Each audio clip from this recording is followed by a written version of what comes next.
തൃശൂർ മുള്ളൂർക്കരയിലെ കൂട്ടാത്മഹത്യാശ്രമത്തിൽ മൂന്നാമത്തെയാളും മരണത്തിന് കീഴടങ്ങി. തൃശൂർ മെഡിക്കൽ കോളേജിൽ ചികിത്സയിലായിരുന്ന ജാനകിയാണ് ഇന്ന് പുലർച്ചെ മരിച്ചത്.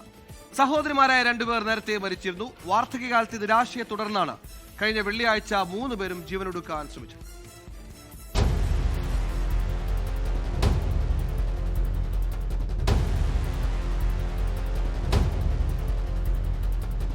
നാടിന്റെ നെഞ്ചിൽ വേദനയുടെ തീ കോരിയിട്ട് മുള്ളൂർക്കരയിൽ ആത്മഹത്യയ്ക്ക് ശ്രമിച്ച മൂന്നാമത്തെ സഹോദരിയും മരിച്ചു. സഹോദരിമാരിൽ രണ്ടാമത്തെ ആളായ ജാനകിയാണ് മരിച്ചത്. 80 വയസ്സായിരുന്നു. ഇളയ സഹോദരി സരോജിനി വിഷം കഴിച്ച അന്ന് തന്നെയും മൂത്ത സഹോദരി ദേവകി ശനിയാഴ്ചയും മരിച്ചു.